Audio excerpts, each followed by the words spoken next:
ఆదికాండము 15వ అధ్యాయము. ఈ అధ్యాయంలో దేవుడు అబ్రహాముకు ఒక కొత్త ప్రత్యక్షం అనుగ్రహించాడు. యెహోవాయే కేడము, డాలు. ఆయనే అబ్రహాముకు ఒక గొప్ప బహుకృతి. అబ్రహాము విశ్వాసము గురించి మరికొన్ని పాఠాలు నేర్చుకుందాము.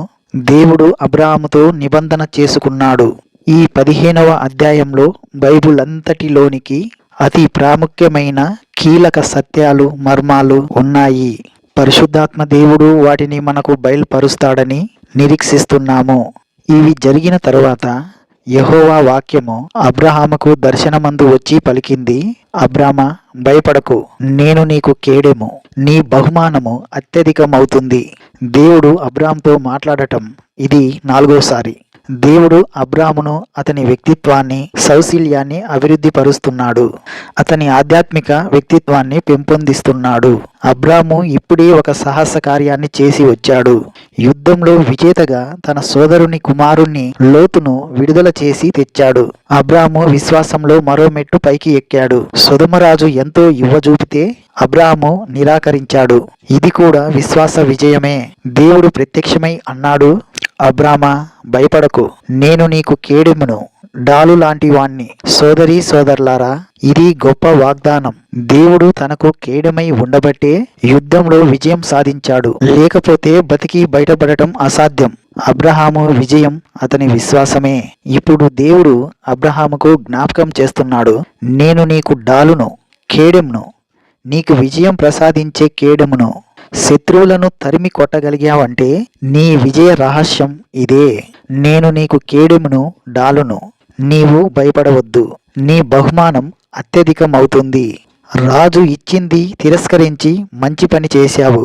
శోధనను జయించావు. నీ బహుమానం గొప్పది. శోధనలో జయించిన నీకు గొప్ప బహుమానం ఇస్తాను. దేవుని యందు విశ్వాసముంచి దేవుని వైపు చూసి శోధనలను తోసిరాజు అనే వ్యక్తికి దేవుడు గొప్ప బహుమానం ఇస్తాడు. జయించే వానికి ప్రకటన గ్రంథంలో ప్రభువు ఎన్నెన్నో బహుమానాలు ఇస్తాను అన్నాడు కదా. సోదరీ సోదరులారా, నా మాట వినండి. అబ్రహాము ఏదో అసాధారణ వ్యక్తి అని కాదు. అతడు మనలాంటి వాడే. కానీ అతని విశ్వాసం క్రియాశీలమైనది, ప్రగతిశీలమైనది. అబ్రాము మామూలు మనిషే, కానీ అతను విశ్వాసముంచిన దేవుడు గొప్ప దేవుడు. భక్తి అంటే ఏదో తెచ్చుకోలు వేషం కాదు. దైనందిక జీవితంలో మనకు ఎదురయ్యే శోధనలో దేవుని సాయంతో గెలవటం, అది గొప్ప. వేషధారణ దేవునికి బొత్తిగా ఇష్టం ఉండదు. కపట భక్తులు దేవుని దృష్టిలో ఎందుకు కొరగాని వారు. ఇప్పుడు వినండి, అబ్రాము ఎలా మాట్లాడుతున్నాడో చూడండి. అబ్రాము అన్నాడు, ప్రభు యెహోవా, నీవు నాకు ఏమి ఇచ్చి ఏమి ప్రయోజనం? నేను సంతానం లేని వాడినైపోతున్నానే. దమస్కు ఎలియాజరే నా ఇంటి ఆస్తి కర్త అవుతాడే. నీవు నాకు సంతానం ఇయ్యకపోతే నా పరివారంలోనే ఎవరో ఒకరు నాకు వారసుడు అవుతాడు. అంతేగా మరి. ఇంతకు అబ్రాము ఏమంటున్నాడు? నాకు ఐశ్వర్యము వద్దు, నాకు ఏమీ అక్కరలేదు, నాకు సంతానం లేదు, ఇది నా హృదయంలో ఉన్న భారం. నాకు కొడుకు కావాలి. నన్ను జాతులకు తండ్రిని చేస్తాను అన్నావు కదా. నా సంతానము ఇసుక రేణువులంత మంది అవుతారు అన్నావు. అయితే ఇప్పుడు నాకు ఒక కొడుకు కూడా లేడే. హమ్మూరాబి న్యాయశాస్త్రం అని ఒకటి ఉంది. అది ఆ కాలంలో అమలులో ఉంది. అందులో ఏమని రాసి ఉంది అంటే, అబ్రహాముకు సంతానము కలగకపోతే అతని దగ్గర ఉన్న ముక్క సేవకుడు ఎలియాజరుకు వారసత్వము సంక్రమిస్తుంది. అతని తదనంతరము అతని పిల్లలకే అది చెందుతుంది. అప్పుడు యెహోవా వాక్యము అబ్రహాము వద్దకు వచ్చింది. అన్నది, ఇతడు నీకు వారసుడు కాడు, నీ గర్భవాసాన పుట్టబోయేవాడే నీకు వారసుడు అవుతాడు. గమనించారా? మనం దేవునితో సూటిగా మాట్లాడితే ఆయన కూడా మనతో తేటగా మాట్లాడుతాడు. ఇది నిజం. అబ్రామా, కంగారు పడకు, నీకు కుమారుణ్ణి ఇస్తాను అన్నాను కదా, ఇస్తాను. అప్పుడు దేవుడు అబ్రామును చేయి పట్టుకొని రాత్రివేళ అతన్ని బయటికి తీసుకుని వచ్చాడు. అన్నాడు, నీవు ఆకాశం వైపు తేరి చూచి నక్షత్రాలను లెక్కించటం నీ చేతనైతే లెక్కించు, నీ సంతానం అలాగే అవుతుంది. 2 వస్తుపాఠాలు ఇక్కడ ఉన్నాయి. 1 సముద్ర తీరమందలి ఇసుక రేణువులు, 2 ఆకాశ నక్షత్రాలు. అబ్రాము ఆకాశ నక్షత్రాలను లెక్కించలేడు. ఒక్కసారి చూస్తే 4000 నక్షత్రాలు అనిపిస్తాయి, కానీ అవి 50,000 నక్షత్రాలు. వాటిని లెక్కించటం కుదరదు. కన్ను చెదిరిపోతుంది. అబ్రహాము తన సంతానాన్ని లెక్కించలేడు. ఈ రోజున ఈ మాటకు అర్థం మనకు బాగా తెలుసు. అబ్రహాము నిబంధన వారసులు నిజంగా ఆకాశ నక్షత్రాల వలె అసంఖ్యాకులు. అబ్రహామీయ సంతానము 2 విధాలు. భౌతికమైన సంతానం వారే ఇశ్రాయేలుల జాతి. అబ్రహాముకు ఆధ్యాత్మిక సంతానము ఉంది. అదే దేవుని సంఘం. సంఘం అబ్రహాముకు ఆధ్యాత్మిక సంతానము ఎలా అవుతుంది అంటారా? విశ్వాసం ద్వారా. గలతీ పత్రిక 3వ అధ్యాయము 29వ వచనము. మీరు క్రీస్తు సంబంధులు అయితే ఆ పక్షమందు అబ్రహాము సంతానమై ఉండి వాగ్దాన ప్రకారము వారసులై ఉన్నారు. ఇదే ఆధ్యాత్మిక సంతానం. ఇది భౌతికం కాదు, సహజం కాదు, ఆధ్యాత్మికం. సోదరి సోదరా, మనము అబ్రహాము కుమారులము కుమార్తెలము. ఈ మాటకు మీరు ఆశ్చర్యపోతున్నారా? అబ్రహామీయ నిబంధనలో ఈ 2 సంతతులు నిండి ఉన్నారు. ఇదంతా మనము నేర్చుకోవలసిన ఆధ్యాత్మిక సత్యం. ఇప్పుడు అబ్రహాము విశ్వాసాన్ని గమనించండి. అబ్రహాము యెహోవాను నమ్మాడు. ఆయన అది అతనికి నీతిగా ఎంచాడు. అంటే దేవుడు ఒక్క మాట చెప్పితే దానికి అబ్రహాము ఆమెన్ అన్నాడు. దేవుడు అన్నాడు, అబ్రహామా, నేను నీకు ఇది చేస్తాను, చేయబోతున్నాను. వెంటనే అబ్రాహాము ఆమెన్ అన్నాడు. దేవుడు చెప్పింది అబ్రాహాము నమ్మాడు, సందేహించలేదు. గనుక అబ్రాహాము నీతి విశ్వాస నీతి. రోమాపత్రిక 4వ అధ్యాయము 1 నుంచి 5వ వచనం వరకు పరిశీలిస్తే ఇది బాగా బోధపడుతుంది. శరీర విషయమై మన మూల పురుషుడైన అబ్రాహాముకు ఏమి దొరికింది అందాము. అబ్రాహాము క్రియల మూలంగా నీతిమంతుడని పరిగణించబడిన ఎడల అతనికి అతిశయ కారణము కలుగుతుంది, కాని దేవుని ఎదుట కలగదు. లేఖనము ఏమి చెప్తుంది? అబ్రాహాము దేవుణ్ణి నమ్మాడు, అది అతనికి నీతిగా ఎంచబడింది. పని చేసేవానికి జీతం రుణమే కాని దానం అని ఎంచబడదు. పని చేయక భక్తిహీనుణ్ణి నీతిమంతునిగా పరిగణించేవాని యందు విశ్వాసము ఉంచేవారికి విశ్వాసము నీతిగా ఎంచబడుతుంది. మనం రక్షణ కోసం పనిచేసి దానిని సంపాదించలేము. రక్షణ ఆ విధంగా మనకు ప్రాప్తించదు. దేవుడు కృపచేతనే మనలను రక్షిస్తాడు. మరో మార్గం లేదు. నీవు దేవుని యందు విశ్వాసముంచితే అదే రక్షణకు చాలు. అంతకు మించి దేవుడు నీ నుండి ఏమీ కోరడు. యేసుక్రీస్తు తప్ప మరో రక్షకుడు లేడు. క్రియలతో నిమిత్తము లేకుండా దేవుడు నిన్ను రక్షిస్తాడు. నీ విశ్వాసమును బట్టి నీవు నీతిమంతునిగా పరిగణించబడతావు. దేవుడు చెప్పింది అబ్రహాము నమ్మాడు, దేవుణ్ణి నమ్మాడు. దేవుడు రక్షణ కోసమై చేసింది నమ్మితే, క్రీస్తు నీ కోసం నీ రక్షణ కోసం చనిపోయి తిరిగి లేచాడని నమ్మితే, క్రీస్తును నీవు నమ్మినందు చేత నీవు నీతిమంతుడవే అని దేవుడు పరిగణిస్తాడు, ప్రకటిస్తాడు. గలతీ పత్రిక 3వ అధ్యాయంలో ఇదే సత్యం పునరుద్ఘాటించబడింది. గలతీ పత్రిక 3వ అధ్యాయము 6 నుంచి 9వ వచనం వరకు అబ్రహాము దేవుణ్ణి నమ్మాడు, అది అతనికి నీతిగా ఎంచబడింది. కాబట్టి విశ్వాస సంబంధులే అబ్రహాము కుమారులని మీరు తెలుసుకోండి. దేవుడు విశ్వాస మూలముగా అన్యజనులను నీతిమంతులనుగా పరిగణిస్తాడని లేఖనము ముందుగా చూసి, నీ యందు అన్యజనులందరూ ఆశీర్వదించబడతారని అబ్రహాముకు సువార్తను ముందుగా ప్రకటించింది. కాబట్టి విశ్వాస సంబంధులే విశ్వాసము గల అబ్రహాముతో కూడా ఆశీర్వదించబడతారు. అబ్రహాము విశ్వసనీయుడు అని కాదు, అతడు దేవుని యందు విశ్వసించబట్టి రక్షించబడ్డాడు.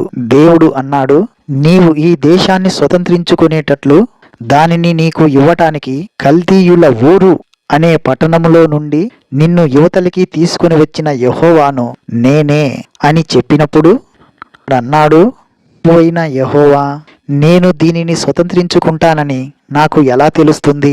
గమనించారా అబ్రాహాము ఎంత సూటిగా మాట్లాడుతున్నాడో? వాస్తవాన్ని నమ్మగలడు అబ్రాహాము. క్రైస్తవ జీవితంలో అలాంటి వైఖరి మనకు అవసరం. నిజాయితీ లేకపోతే, యథార్థమైన వైఖరి దృక్పథం లేకపోతే అబ్రహాము దివాలా తీసేవాడే. అసలైన సత్యం నిక్కచ్చిగా ఖండితంగా తెలుసుకోవాలి. ఆ విషయంలో నిజాయితీగా వ్యవహరిస్తాడు అబ్రాహాము. అతనిలో వేషధారణ ఇసుమంతా కూడా లేదు. రాతపూర్వకంగా ఖండితంగా ప్రతిదీ తేల్చుకోవాలి అనే పట్టుదల కూడా అతనికి బాగా ఉంది. దేవుడు తన మాటను ఖాయం చేస్తూ అబ్రహాముతో అన్నాడు, 3 ఏండ్ల పెయ్యను, 3 ఏండ్ల మేకను, 3 ఏండ్ల పొట్టేళ్లును, ఒక తెల్ల గువ్వను, ఒక పావురపు పిల్లను నా వద్దకు తీసుకొని రా. అతడు అవన్నీ తెచ్చి వాటిని నడిమికి ఖండించి దేని ఖండమునకు దాని ఖండమును ఎదురుగా ఉంచాడు. దేవుడు అబ్రహాముతో బలిని సిద్ధం చేయమని చెప్పాడు. పెయ్యను, మేకను, పొట్టేళ్లును ఖండించి ఆ ఖండికలను ఒకదానికి ఒకటి ఎదురుగా అలా ఉంచాడు గాని తెల్ల గువ్వను, పావురపు పిల్లను అలా ఖండించలేదు. ఒకటి ఇక్కడ, ఒకటి అక్కడ పెట్టాడు. ఆ రోజుల్లో ఏదైనా ఒప్పందం, ఒడంబడిక చెయ్యాలి అంటే ఇదే విధానం అమలులో ఉంది. క్రయ విక్రయాలకు కూడా ఇదే పద్ధతి. 2 ఖండికల మధ్య ఇరుపక్షాల వారు నడిచి న్యాయాలయానికి వెళ్లి న్యాయవాది ఎదుట ఇరుపక్షాలు వారు దస్తావేజు మీద సంతకం పెడతారు. అది చట్టరీత్యా జరిగించబడిన వ్యవహారం. ఇర్మియా గ్రంథం 34వ అధ్యాయము 18వ వచనంలో ఇలాగే అప్పుడు అమలులో ఉన్న చట్టబద్ధమైన విధానం పేర్కొనబడింది. దేవుడు అంటున్నాడు, నా సన్నిధిని తాము చేసిన నిబంధన మాటలు నెరవేర్చక దానిని అతిక్రమించిన వారిని తాము 2 భాగములుగా కోసి వాటి మధ్య నడిచిన దూడతో సమానముగా చేస్తున్నాను. ఆ దూడ యొక్క 2 భాగముల మధ్య నడిచిన వారినందరినీ ఆ దూడతో సమానులుగా చేస్తున్నాను. అనగా ఒక జంతువును బలి ఇవ్వాలి. దాని 2 ఖండికల మధ్య గుండా ఇరుపక్షాల వారు నడిచి వెళ్ళాలి. అప్పుడు ఆ క్రయ విక్రయ వ్యవహారానికి చట్టబద్ధత ఉంటుంది అని భావం. దేవుడు చెప్పినట్లే అబ్రాహాము చేశాడు. పక్షులను మాత్రం అతడు ఖండించలేదు. గ్రద్దలు ఆ కళేబారం మీద వాలినప్పుడు అబ్రాహాము వాటిని తోలివేశాడు. ఈ సన్నివేశంలో మానవీయత మనకు సహజంగా కనిపిస్తున్నది. అంతా సిద్ధం చేసుకుని అబ్రాహాము దేవుని కోసం, ఆయన ఆమోదం కోసం కనిపెట్టి చూస్తున్నాడు. అప్పుడు ఆకాశ పక్షులు వచ్చి ఆ బలి ఖండికలపై వాలుతున్నాయి. జంతు కళేబారాల మీదికి కాకులు, గ్రద్దలు వచ్చి వాలుతూ ఉంటే అబ్రాహాము చూశాడు. వాటిని తోలివేయసాగాడు అబ్రాము ఈ నిబంధన ఎవరితో చెయ్యాలి? దేవునితో. ఇంకా ఆయన రాలేదే. పక్షులను తోలుకుంటూ ఓపికగా కనిపెట్టుకుని చూస్తున్నాడు అబ్రాము.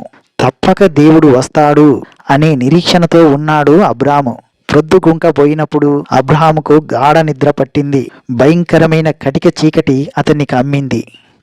ఇదేమిటి? ఈ నిబంధనలో ఇరుపక్షాలు దేవుడు, అబ్రాము. మరి అబ్రాము గాఢ నిద్రలో ఉన్నాడేమిటి? దేవుడు ఆ బలి ఖండికల మధ్య నడిచి వెళ్ళాలి. దేవుడు ఈ వాగ్దానాన్ని ఈ విధంగా నెరవేర్చాలి. ఆమోద ముద్ర నిబంధన మీద వెయ్యాలి. అబ్రాము వాటి మధ్య గుండా నడవాలా? అలా కాదు. వాగ్దానం అబ్రామ్ది కాదు. అబ్రాము చేయవలసినదల్లా నమ్మటమే. సోదరీ సోదరులారా, 2000 సంవత్సరాల క్రిందట దేవుడు చేసింది ఇదే. దేవుడు తన కుమారుణ్ణి పంపాడు. దేవుడు లోకాన్ని ఎంతో ప్రేమించి తన కుమారుణ్ణి ఇచ్చాడు. ఆయన ఇష్టపూర్వకంగా వచ్చి పాపుల కోసమై బలియాగమైపోయాడు. ఈ బహుమానాన్ని అంగీకరించిన వారు నశించరు, నిత్య జీవం వారికి ప్రాప్తిస్తుంది. యోహాను సువార్త 3వ అధ్యాయము 16వ వచనము. కుమారుడు మనకు ఎలా అనుగ్రహించబడ్డాడో ఎలుగెత్తి చాటుతుంది. తండ్రి కుమారులిద్దరూ అక్కడ బలిపీఠం వద్ద ఉన్నారు. నీవు లేవు, నేను లేను. కుమారుడు శిలువ మీదికి ఎక్కాడు. నా పాపాల కోసం బలి అయ్యాడు. పాపం చేత నేను ఏమీ చెయ్యలేను. పక్షవాతం వచ్చిన మనిషినైపోయాను. నేనేమీ వాగ్దానం చెయ్యలేను. నీవేమీ చెయ్యలేవు. అంతా ప్రభువే చేశాడు. అబ్రహాము ఏమీ వాగ్దానము చెయ్యలేదు. అబ్రాము వాగ్దానకర్త కాలేడు. అబ్రాము చేయగలిగింది ఏది ఈ నిబంధనకు పనికిరాదు. అంతే. అంతా దేవుడే చేస్తాడు. దాన్ని నీవు అంగీకరించాలి. దేవుడు చేసిన దానికి నీవు ఆమేన్ అని చెప్పాలి. అంతే. నీవు నేను చేయవలసిందల్లా ఒక్కటే. దేవుడు చేసిన దాన్ని స్వీకరించాలి, అంగీకరించాలి, విశ్వసించాలి. అదే రక్షణ, అదే మోక్షం. ఇది దేవుడు చేసిన వాగ్దానం, దేవుడు నెరవేర్చిన వాగ్దానం. మన పాత్ర ఏమిటి? విశ్వసించటం, అంగీకరించటం. అంతే. ఈ బలి ఖండికల మధ్య నడిచినవాడు దేవుడు, అబ్రహాము కాదు. వాగ్దానకర్త, దానిని నెరవేర్చినవాడు దేవుడే. దేవుడు అబ్రహాముతో అన్నాడు, నీ సంతతి వారు తమది కాని పరదేశియందు నివసించి ఆ దేశపు వారికి దాసులవుతారు. వారు 400 ఏండ్లు వీరిని శ్రమ పెడతారు. వీరు ఎవరికి దాసులవుతారో ఆ జనమునకు నేనే తీర్పు తీరుస్తాను. తరువాత వారు మిక్కిలి ఆస్తితో బయలుదేరి వస్తారు. నీవు క్షేమముగా పూర్వీకుల వద్దకు పితరుల వద్దకు వెళ్తావు. మంచి వృద్ధాప్యమందు పాతిపెట్టబడతావు. అమోరీయుల అక్రమం ఇంకా సంపూర్ణం కాలేదు గనుక నీ 4వ తరం వారు ఇక్కడికి మళ్ళీ వస్తారని నిశ్చయంగా తెలుసుకో. సోదరీ సోదరులారా, ప్రవచనాలు నెరవేరుతాయి, తప్పకుండా నెరవేరుతాయి. 3 సార్లు హెబ్రీయులు చెరపోతారు. ఇదిగో ఇది మొదటిసారి తిరిగి వచ్చారు కూడా. రెండోసారి బబులోనుకు చెరపోయారు, తిరిగి వచ్చారు. క్రీస్తు శకం 70వ సంవత్సరంలో యెరూషలేము నాశనం అయింది. 3వసారి వారు చెదిరిపోయారు. ఇంకా అందరూ తిరిగి రాలేదు. ఇంకా ఇది నెరవేరి ఉండలేదు. నెరవేరుతుంది. ఈజిప్టు నుండి తిరిగి వచ్చారు. అది అబ్రాహాము చూడలేదు. అప్పటికి అతడు చనిపోయాడు. అమోరీయులకు దేవుడు 400 సంవత్సరాలు వ్యవధి ఇచ్చాడు. వారిలో నుండి రాహాబు అనే వేశ్య రక్షణ పొందింది. అమోరీయులను కూడా దేవుడు ప్రేమించాడు కదా. అప్పుడేం జరిగింది? పొద్దుగుంకి కటిక చీకటి పడినప్పుడు రాజుతున్న పొయ్యి అగ్నిజ్వాల కనబడి ఆ ఖండముల మధ్య నడిచిపోయాయి. ఆ దినమందే యెహోవా అబ్రాహాముతో నిబంధన చేశాడు. ఈజిప్టు నది మొదలుకొని మహానది అయిన యూఫ్రటీసు వరకు ఈ దేశమును అనగా కేనీయులను, కనిజ్జీయులను, కద్మోనీయులను, హిత్తీయులను, పెరిజ్జీయులను, రెఫాయులను, అమోరీయులను, కనానీయులను, గిర్గాషీయులను, యెబూషీయులను నీ సంతానమునకు ఇచ్చి ఉన్నాను. శ్రోతలు గమనించండి. రాచుతున్న పొయ్యి, అగ్నిజ్వాల, ఈ 2 యేసుక్రీస్తుకు ముందు గుర్తులే, సంకేతాలే. రాజుతున్న పొయ్యి తీర్పును చూపితే, అగ్నిజ్వాల యేసే లోకానికి వెలుగు అని చాటుతుంది. యేసే లోకానికి వెలుగు. ఆయన ఇప్పుడు రక్షకుడు, రాబోయే తీర్పరి కూడా. దేవుడు అబ్రహాముకు భూమిని ఇచ్చాడు. అది వాగ్దత్త భూమి. ఈ నిబంధనలో అబ్రహాము చేసినది ఏమిటి? ఏమీ లేదు. ఇది అబ్రహాము నిబంధన కాదు, దేవుని నిబంధన. అబ్రహాము ఏమి చేసినట్లు? ఏమీ చెయ్యలేదు. దేవుణ్ణి నమ్మాడు, అంతే. సోదరుడా, సోదరి, దేవుడు నిబంధన దేవుడు. నిన్ను రక్షిస్తాడు. నీది విశ్వాసము, ఆయనది కృప. దేవుడు చెప్పింది, ఆయన చేసింది నమ్మి చూడు, నీవు రక్షించబడతావు. దైవాశిస్సులు.